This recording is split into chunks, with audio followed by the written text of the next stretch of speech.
अमृतवाणी शब्द सरींची अर्थ भारला सूर खरा.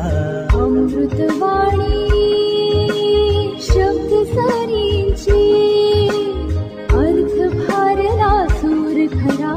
रसिक जनांच्या प्रबोधनाचा नित्य वाहतो इथे जरा. रेडिओ वसुंधरा. रेडिओ वसुंधरा.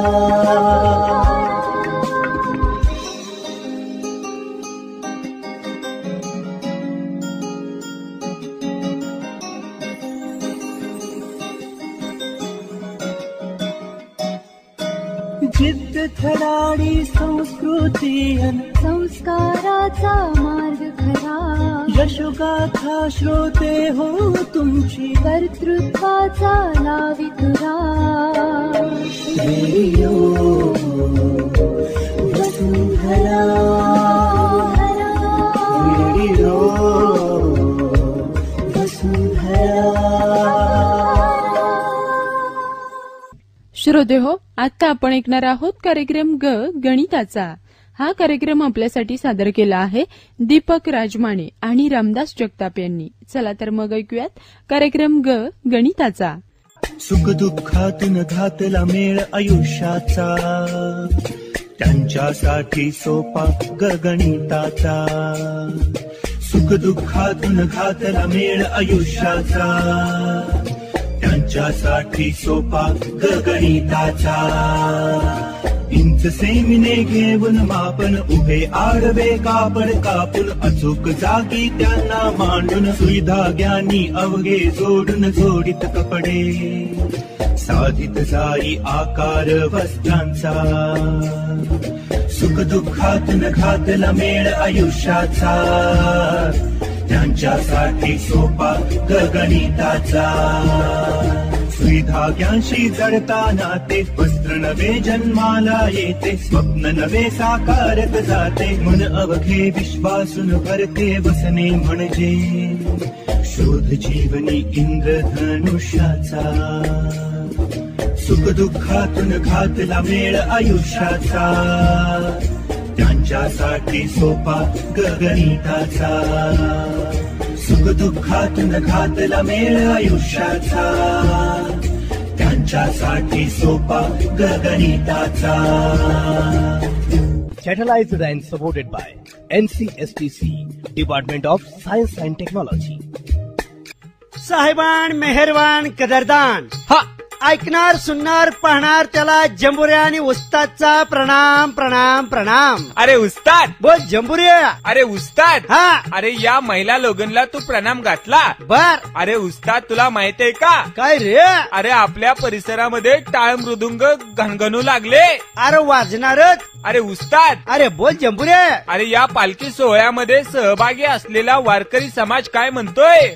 अरे जय हरी विठ्ठल म्हणतोय, रामकृष्ण हरी म्हणतोय, माऊली माऊली म्हणतोय. विठ्ठलाच्या दर्शनाच्या ओढीनं पंढरपूरकडे वाटचाल कर. अरे उस्ताद हे पंढरपूरकडे वाटचाल करते. हा. अरे पण त्याच्या मनामध्ये एक भीतीचं वातावरण निर्माण झालंय बघ. ये भीती कसली देव बरोबर असताना. अरे उस्ताद. हा. अरे आता जुलै महिना उजाडला. अरे त्यातले 15 दिवस सुद्धा निघून गेले. अरे पण पाऊस कुठंच पडना. अरे पाऊस पडना त्याच्यामुळं पिकं धोक्यात आली ही बाजू खरी आहे. हो. अरे उस्ताद नुसती पिकच धोक्यात आली असं नाही. मग कोण धोक्यात आले. अरे शेतकरी बांधवाच्या समोरच्या समस्या वाढायला लागल्या बघ. त्या कशा. अरे लागवड केलेली पिकं जी आहेत ती जळायला लागली. खरंय. ती पण पाण्या वाचून. बरोबर. आणि ज्यांनी पाणी साठवलेलं आहे बर भूगर्भात पाणी मुरावलेलं आहे मुरावलंय. अरे त्यांना पाणी उपसण्यासाठी ऊर्जा पण उपलब्ध होत नाही बघ. अरे ऊर्जा म्हणजे लाईट म्हणायचं का काय तुला जंबुरे. अरे उस्ताद ऊर्जा म्हणजे म्हणजे लाईट नव्हं. मग काय? अरे ऊर्जा म्हणजे वैज्ञानिक भाषेमध्ये त्याला कार्य करण्याची क्षमता असं म्हटलं जातं. कार्य करण्याची क्षमता म्हटलं जात. आणि जीवनाच्या प्रत्येक क्षेत्रामध्ये बर. अरे ऊर्जेची गरज असते. अरे ऊर्जेविना कोणतेही कार्य शक्य होत नाही बघ. होत नाही. अरे उस्ताद, बोल जंबुरे. अरे तुझ्या घरामध्ये तुझी बघ बायको बघ अन्न शिजवण्यासाठी काय करते? ए ती बाबा काय करते? हा. अन्न शिजवण्यासाठी बाबा ते बाबा गॅसचा वापर करते. अरे कोण गॅसचा वापर करतोय, कोण चुलीचा वापर करतोय, हा. कोण लाकूड फाटा गोळा करून ते चुलीमध्ये टाकून अन्न शिजवतोय. हे करतय आता बाबा. ही गॅस आला, पहिले बाबा लाकडावरती स्वयंपाक असायचा. हो. आणि उस्ताद, हा. अरे ऊर्जा सगळीकडेच लागत असते. बरोबर. आता तू बोलते तुला ऊर्जा लागते का नाही? हे ताकद लागते. जर मी मोठ्याने बोललं नाही तर माझा आवाज तुझ्यापर्यंत येणार नाही. त्याच्यासाठी मला ताकद लावावं लागते, ऊर्जा लावावं लागते जंबुरे. अरे उस्ताद, हे ऊर्जेतलं पण गणित असते. आला का याच्यात कसलं गणित आलंय? अरे उस्ताद, हा. अरे तू जर अन्न खाल्लं, खाल्लं, तू जर टोमॅटो सफरचंद खाल्लं, खातो, तर तुला बघ ऊर्जा प्राप्त होते. हे ताकद येते, तरतर येते. खरे जंबुरे. हो.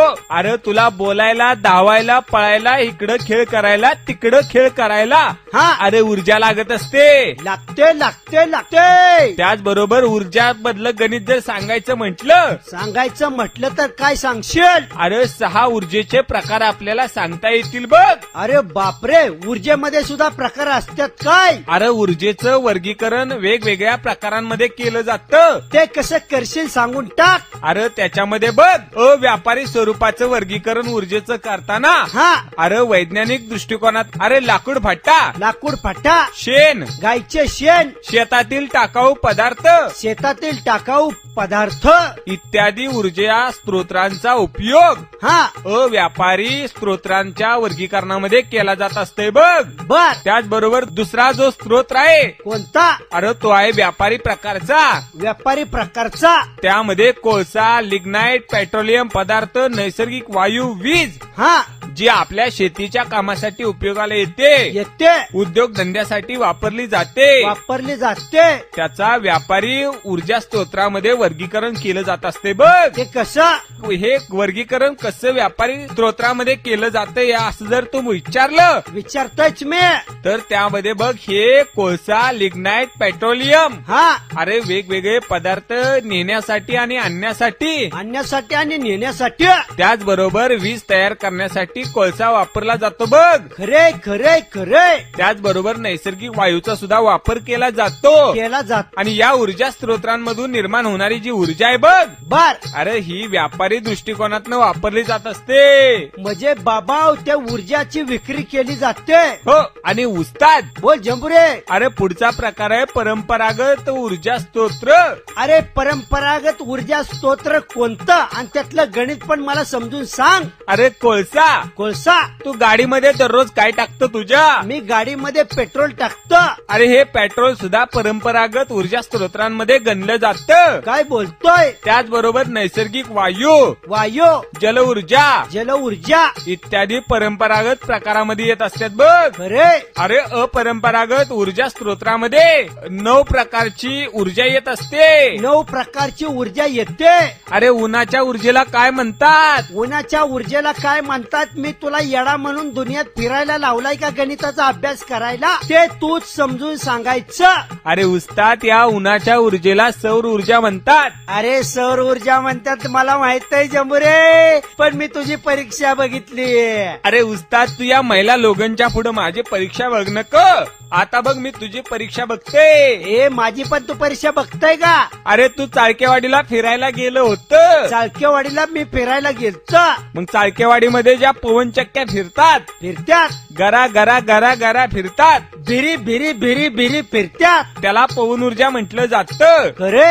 आणि या पवन ऊर्जेचा उपयोग सुद्धा वीज निर्मिती करण्यासाठी केला जात असते. बरोबर आहे बरोबर आहे बरोबर आहे जंबुरे. हा. त्याच्यामध्ये सुद्धा गणित आहे. हो. जर ती पवन चक्कीची पात हा. भिरी भिरी फिरली, हा. मोठ्या संख्येने फिरली, हा. मोठ्या प्रमाणात फिरली, तर त्यातून ऊर्जा निर्माण होते. हो. ते सुद्धा बाबा त्याचं सुद्धा एक गणित आहे. हो. त्याची सुद्धा एक संख्या आहे. हो. म्हणून बाबांनो प्रत्येक गोष्टीत गणित आहे मी तुला समजून सांगत असतं. त्याच्यामुळे मी तुला म्हणतो बाहेर जा, हा. इकडे तिकडे फिर, हा. गणित समजून घे, हा. मला सांग, हा. जनता लोगनला सांग. अरे उस्ताद पुढे मी अजून प्रकार सांगते बघ. सांगून टाक. अरे तू समुद्राकाठी कुठं कुठं फिरायला गेलतो? हे मी समुद्राकाठी मुंबईला गेलतो, बर. मी गुजरातला गेलतो, हा. मी केरळला गेलतो. अरे उस्ताद या समुद्राच्या लाटेपासून सुद्धा ऊर्जा निर्माण केली जाते बघ. आरती कशी आहे? त्याला समुद्राच्या पाण्यापासून ऊर्जा निर्मिती असं म्हटलं जातं. काय बोलतो? हा, त्याचबरोबर भूऔष्णिक ऊर्जा, हा. जैविक ऊर्जा, जैविक ऊर्जा, हायड्रोजन हायड्रोजन इत्यादी ऊर्जा स्त्रोतांचं वर्गीकरण हा. हे अपरंपरागत ऊर्जा स्त्रोतांमध्ये केलं जात असते बघ. बर. आणि जर पुनर्निर्मितीक्षम ऊर्जा स्त्रोतांविषयी जर बोलायचं झालं बोलायचं झालं तर बघ 5 प्रकारचे हे ऊर्जा आहे ते. 5 प्रकारची ऊर्जा असते म्हणायचं. जे बघ ती नष्ट होऊ शकत नाही. हा. त्यामध्ये सौर ऊर्जा, सौर ऊर्जा, पवन ऊर्जा, पवन ऊर्जा, समुद्राच्या पाण्यापासून निर्माण होणारी ऊर्जा, समुद्राच्या पाण्यापासून लाटेपासून तयार होणारी ऊर्जा, भूऔष्णिक ऊर्जा, भूऔष्णिक ऊर्जा, जैविक ऊर्जा जैविक ऊर्जा इत्यादींचा समावेश होत असते. खरे खरे खरे जंबुरे. हा. मला आता ह्यातलं गणित समजलंय. हो. अरे जे निसर्ग निर्मित ऊर्जा आहे हा. त्याला बाबांनो नैसर्गिक ऊर्जा असं म्हणतात. हो. ती ऊर्जा बाबांनो कायमस्वरूपी आपल्याला मिळणारच. अरे उस्ताद, बोल जंबुरे. अरे हे कायमस्वरूपी मिळणार असं म्हणतंय. हा. पण आता मानवानं अतिरेक करायला सुरुवात केली बघ. खरे. आणि मानवानं व्यापारी ऊर्जा स्त्रोतांमधली ज्या स्त्रोतांमध्ये दगडी कोळसा, पेट्रोलियम पदार्थ, नैसर्गिक वायू आणि वीज बर. इत्यादी ऊर्जा स्त्रोतांचा उपयोग केला जातोय. हा. त्यामध्ये भारतात एकूण प्राथमिक ऊर्जेच्या गरजेपैकी हा. सुमारे 60% गरज ही व्यापारी स्त्रोतांमार्फत, बर. तर सुमारे 40% गरज ही अव्यापारी स्त्रोतांमार्फत भागवली जात असते बघ. बर बर बर. उस्ताद, बोल जंबुरे. अरे आपल्या भारतामध्ये कोळशाचे साठे वेगवेगळ्या ठिकाणी आढळत असतात. हा. पण या कोळशामध्ये कार्बनचं प्रमाण आणि पाण्याचं प्रमाण पण असतं. हे ते समजून सांग मला, त्यातलं गणित समजलं पाहिजे. अरे दगडी कोळसा हा आपल्या देशातला ऊर्जेचा प्रमुख स्रोत आहे बघ. खरे.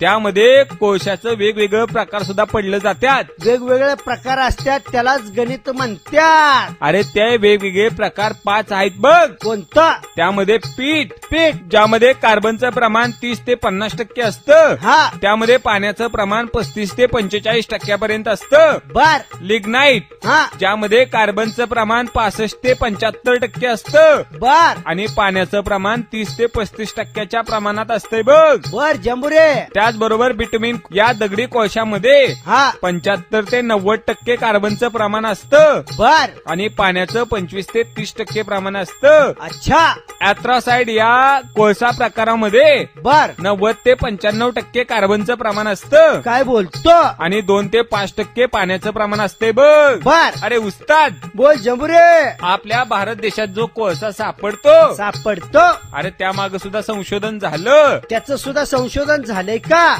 आणि संशोधन कधी झालं माहितीये का? कधी झाले? 1774 साली वॉरन हेस्टिंग कडून संमती मिळवून राणीगंज आणि वीरभूम या क्षेत्रातून कोळशाचं उत्खनन सुरू झालेलं आहे बघ. काय बोलतो? अरे उस्ताद, बोल जंबुरे. अरे आपल्या भारतातील कोळशाचे साठे मार्च 2012 अखेर सुमारे 293.5 अब्ज टन एवढे आहेत. ए जंबुरे जंबुरे जंबुरे. हा. मला आता समजलं. हा. अरे तू या ऊर्जेचे महत्व सांगत असताना हा. त्यातलं आता गणित खऱ्या अर्थाने तुम्हाला सांगायला लागलाय, तर सांगून टाक. अरे उस्ताद, बोल जंबुरे. अरे हे उस्ताद या गणितातलं सांगायचं म्हटलं. हा. आता एवढा साठा तुला आता मी सांगितला किती अब्ज टन सापडणार आहे ते आपल्या भारतात कोळसा. सांगून टाक. त्यामध्ये झारखंडमध्ये सुमारे 27.38% एवढा कोळसा सापडणार रे? झारखंडमध्ये 27.38% एवढा कोळसा साठा सापडतोय. ओरिसामध्ये 24.24%, 24.24% ओरिसामध्ये, छत्तीसगडमध्ये 17.32%, छत्तीसगडमध्ये 17.32%, पश्चिम बंगालमध्ये 10.43%. पश्चिम बंगालमध्ये 10.43%. त्याचबरोबर आपलं राज्य कोणतं? आपलं राज्य महाराष्ट्र. येड्या, तुला माहित नाही का इसरला का डोक्यावर पडला? अरे उस्ताद डोक्या बिक्या पडलं नाही म्हणलं, तू जागा आहे का नाही ते बघावं. अरे बाबा, गणिताचा कार्यक्रम सुरू झाला हा. की माझा अंग शिवशिवता. अरे. मला असं वाटतं मी कधी गणिताची माहिती घेतोय, तुझ्याकडून ऐकून घेतोय असं मला वाटतं. अरे आपल्या महाराष्ट्रात 3.71% एवढे कोळशाचे साठे आहेत बघ. अरे जंबुरे, हा. महाराष्ट्रामध्ये जरा प्रमाण कमी असलं हा. तरी काही ना काही प्रमाणात त्या सुद्धा गणित आहे म्हणायचं. अरे उस्ताद, हा. अरे पण या कोळशापासून आपण जी वीज तयार करतोय हा. ती वीज आपण दररोज वापरत असतोय. पण आपण विजेचा वापर जर कमी केला, कमी करायचं का?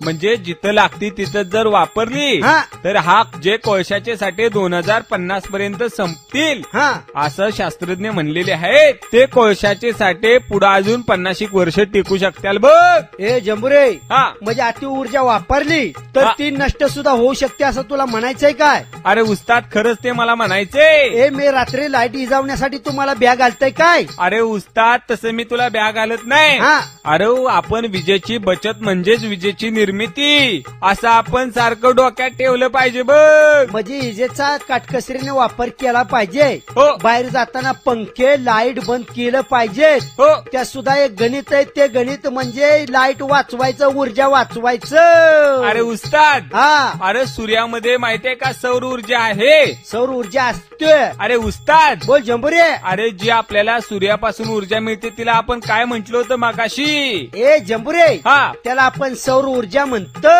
अरे उस्ताद, हा. अरे भारत जगाच्या सूर्यप्रकाशीय पट्ट्यात येतो. हा. भारतात प्रतिवर्ष 5000 ट्रिलियन किलो वेगा हर्ट्स एवढी सौर ऊर्जा प्राप्त होत असते बघ. अरे बापरे. संपूर्ण भूपृष्ठावर प्रति चौरस मीटरवर बर. क्षेत्रावर दैनिक सरासरी 4 ते 7 किलो वेगा हर्ट्स हा. एवढी सौर ऊर्जा प्राप्त होऊ शकते बघ. अरे मोठ्या प्रमाणामध्ये सौर ऊर्जा निर्माण होती जंबुरे. अरे उस्ताद, बोल जंबुरे. अरे काचेच्या सोलर पॅनलवर हा. एकमेकांना जोडून 1954 मध्ये बर पहिला सोलर सेल तयार आपल्या भारतामध्ये बघ करण्यात आला. बर बर. त्यामध्ये 1954 मध्ये सौर ऊर्जेचे रूपांतर हा. विजेत करता येईल का याबाबतचं संशोधन झालं. बर. आणि सध्याच्या आधुनिक सोलर सेल्सची क्षमता हा. ही 25% गेलेली आहे बघ. या क्षमतेमध्ये वाढ झाली असं म्हणायचं का काय जंबुरे तुला? अरे हो, वाढच झालेली आहे. हा. आज तू गावोगावी काय बघते, घरावर काय असते? घरावर बाबा डिश अँटिना असतोय. अरे उस्ताद, ते नवं. मग काय? अरे पाणी तापवण्यासाठी सौर पॅनल बसवलेला असतो का नाही? हे ते पण असतंय बाबा. त्याचं लोन आता शहरापासून गावापर्यंत पोचलंय. अरे आपण सगळ्यांनी सौर ऊर्जेचा वापर करायला पाहिजे. अरे आयती लाईट वापरली पाहिजे असं म्हणायचं का काय तुला? अरे आयती जी आपल्याला ऊर्जा फुकट स्वरूपात मिळते हा. त्याचा आपण वापर करायला पाहिजे. पाहिजे पाहिजे पाहिजे. आणि त्याच्या मागचं सुद्धा गणित आहे. त्या सौर ऊर्जेचे बरेचसे फायदे आहेत ते उस्ताद. अरे जंबुरे, त्यात सुद्धा गणित असतंय. ते कसं ते समजून सांग. अरे कोळशापासून आपण वीज तयार करतो. त्यामध्ये कार्बनचं प्रमाण जास्त असतंय. त्यामुळं कार्बन हा कुठंतरी आपल्याला टाकून द्यावं लागते. त्यामुळं आजूबाजूच्या परिसरातील जी काही झाडं आहेत ती बर त्या झाडांच्या पानांवरती कार्बनचा थर साठायला लागलाय. बरोबर. आणि काही ठिकाणी कार्बन वर्षा सुद्धा झाल्याचं आपण बातम्या वाचतो. खरे खरे खरे जंबुरे. म्हणूनच आपण सौर ऊर्जेचा वापर करून बर त्यातलं गणित आपण समजून घेऊन त्याचा फायदा आपण समजून घेतलं पाहिजेत बघ. खरे जंबुरे, आपण सगळ्यांनी सौर ऊर्जेचं गणित समजून घेतलं पाहिजे. हा. आणि त्याचा योग्य वापर केला हा. तर आपल्या जीवनामध्ये फार मोठा परिणाम होऊ शकतो, फायदा होऊ शकतो. ही गोष्ट तुम्ही आम्ही ध्यानात घेतली पाहिजे जंबुरे. अरे उस्ताद, तुझं सगळं खरंय. खरे. पण त्या सौर ऊर्जेचं कोणतं फायदा इथं? हे सौर ऊर्जेपासून कोणकोणतं फायदे ते सांगून टाक फटाफट. अरे त्याच्या मागे सुद्धा गणित असते. त्याच्या मागे कोणतं गणित आहे ते पण मी ऐकायला उत्सुक आहे. अरे उस्ताद, तुला शहराकडे राहायला आवडतं का गावाकडं? हे गाड्या आपला गावच बरा. अरे उस्ताद, का गाव बरा? अरे गावामध्ये स्वच्छ हवा मिळते, असं माणुसकीनं वागतात. अरे उस्ताद, प्रदूषण कमी असतं, गाड्या घोड्या कमी असतात. अरे उस्ताद, हे तू सगळं सांगितलं. हा सौर ऊर्जेचा फायदा असते बघ. आणि उस्ताद बोल जंबुरे, तुला गावाकडे राहिल्यामुळे काय फायदा होतो? अरे बाबा, गावाकडे स्वच्छता असते. हो, मला स्वच्छ हवा मिळते. बर, प्रदूषण कमी असतंय आणि सगळ्यात महत्वाचं म्हणजे देखभाल खर्च कमी येतो. अरे उस्ताद, हा सुद्धा सौर ऊर्जेचा फायदा असते बघ. आणि उस्ताद बोल जंबुरे, गावाकडली माणसं का जास्त जगतात? गावाकडची माणसं काम लय करतात. हो, कष्ट करतात. हो, त्याच्यामुळे भरपूर जेवतात आणि भरपूर झोपतात. त्याच्यामुळे लय जगतात. अरे उस्ताद, अरे अधिक जीवनकाल सुद्धा सौर ऊर्जेच्या फायद्यामध्ये गणला जातो. बर, जशी गावाकडची माणसं जास्त जगतात तसंच या सौर ऊर्जेचा सुद्धा फायदा आहे बघ. ते कसा? अरे हे अधिक जीवनकालापर्यंत आपल्याला ही ऊर्जा प्राप्त होऊ शकते आणि आपल्याला कमीत कमी खर्चामध्ये ही ऊर्जा उपलब्ध होऊ शकते बघ. कमीत कमी खर्चामध्ये जर जगायचं असेल हो तर निसर्गाच्या सानिध्यात जगलं पाहिजे. हो, जर शहरात राहत असेल हो तर व्यायाम केला पाहिजे, ऊर्जा निर्माण झाली पाहिजे. हो, तरच बाबा तुमचं आमचं जीवनमान आरोग्य चांगलं राहतंय असं तुला म्हणायचंय काय जंबुरे? अरे हो हो हो हो हो उस्ताद, एवढं फायदा इथं. त्याचबरोबर आपण दुर्गम भागामध्ये आणि जंगली आणि वाळवंटी प्रदेशामध्ये सुद्धा या सौर ऊर्जेचा वापर करू शकतो. तिथं सुद्धा वापर होऊ शकतो काय? हो. आणि उस्ताद बोल जंबुरे, अरे या भारतात सौर विद्युताची जी क्षमता आहे ती 5000 मेगावॅट एवढी आहे. काय बोलतो? मात्र सध्या फक्त 2.41 मेगावॅट एवढी उत्पादन क्षमता फक्त आपल्या भारतामध्ये निर्माण करण्यात आलेली आहे बघ. बर, अरे उस्ताद बोल जंबुरे, अरे या सौर ऊर्जेचा प्रकल्प जर तुला बघायचा असला तर बारामती तालुक्यातल्या शिरसुपळ गावाला जाऊन भेट दे. बर, आणि त्या गावाच्या ठिकाणी तुला हा प्रकल्प बघता येईल बघ. म्हणजे सौर ऊर्जेचा प्रकल्प आपल्या तालुक्यातल्या शिरसुपळ या ठिकाणी झालाय म्हणायचं?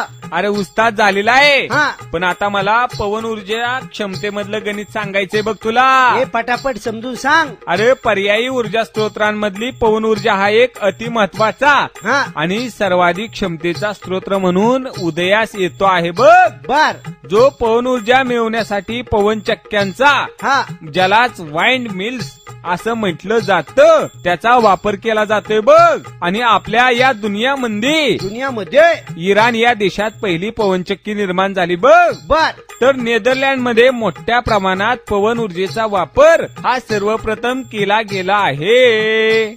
जंबुरे, हो तू आता लय माहिती सांगितली. हो, ऊर्जेचं गणित सांगितलं. हो, ऊर्जा निर्माण करण्यासाठी विजेचा वापर कसा करावा, कशा पद्धतीने वीज वाया घालवू नये, हो त्यातलं गणित तू समजून सांगितलं. हो, ऊर्जा तयार कशी होते, हो कुठून होते याचं तू आम्हाला गणित समजून सांगितलं. हो, जंबुरे, तू लय चांगली माहिती सांगितली, ती मला समजली. ही माहिती तू मला गणिताच्या भाषेत आकडेवारी सह पटवून दिली पाहिजे, तर तुला मी मानीन जंबुरे, नाहीतर लय आणेन. अरे उस्ताद, बोल जंबुरे. अरे तुला आकडेवारीनुसार सांगते बघ.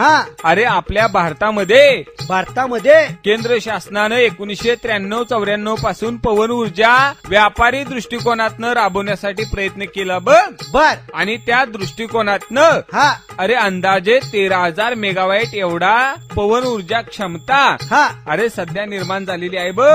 अरे उस्ताद, अरे बोल जंबुरे. अरे भारतातला पवन ऊर्जेचा एकूण स्थापित क्षमतेपैकी अरे सर्वाधिक क्षमता ही तामिळनाडूमध्ये 36% एवढ्या प्रमाणात. बर, आणि त्या खालोखाल गुजरातमध्ये 16%, तर महाराष्ट्रात 15%. बर, आणि कर्नाटकात सुद्धा या पवन ऊर्जेचा वापर केला जात आहे बघ. बर, आणि या पवन ऊर्जेच्या माध्यमातनं अरे आपल्या महाराष्ट्रातल्या सातारा जिल्ह्यातल्या अरे चाळकेवाडी येत अरे लय पवन चक्क्या आहेत बघ. बरोबर.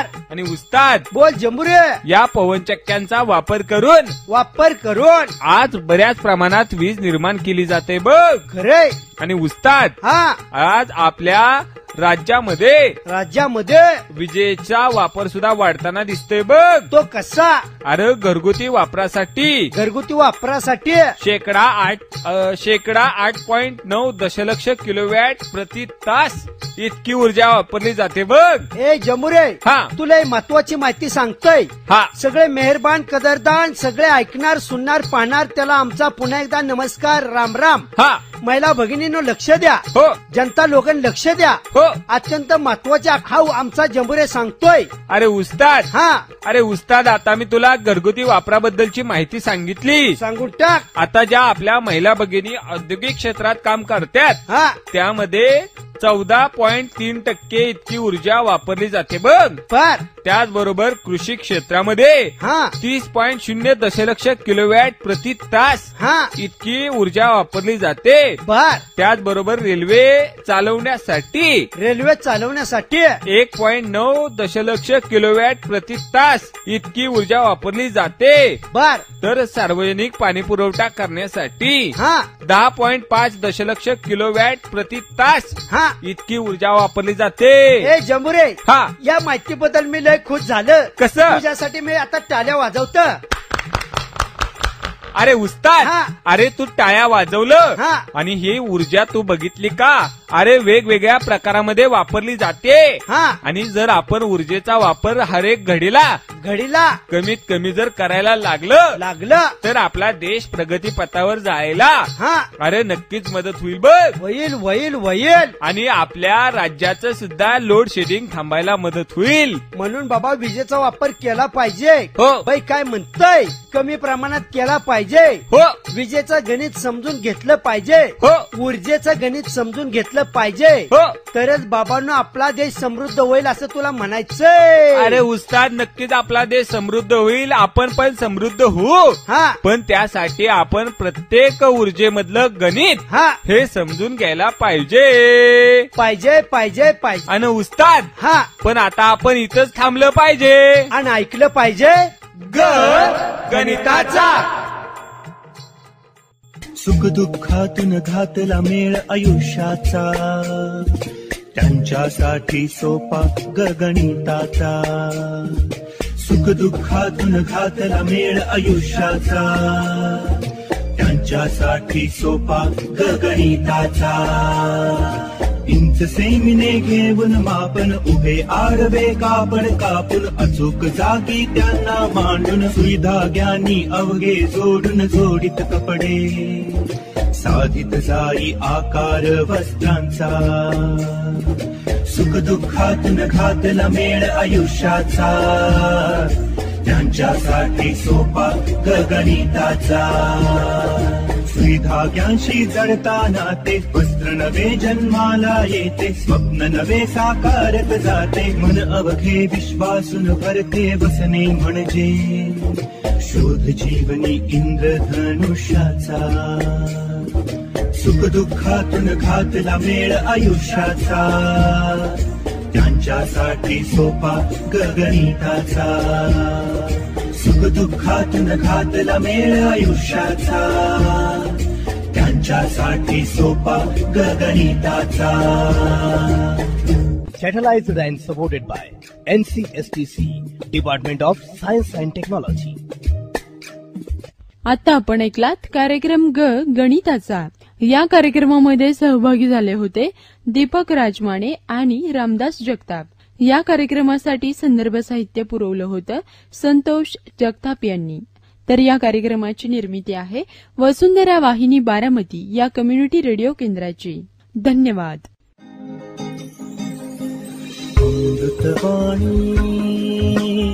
शब्द सरींची अर्थ भारला सूर खरा. अमृतवाणी शब्द सरींची अर्थ भारला सूर खरा. रसिक जनांच्या प्रबोधनाचा नित्य वाहतो इथे जरा. रेडिओ वसुंधरा, रेडिओ वसुंधरा.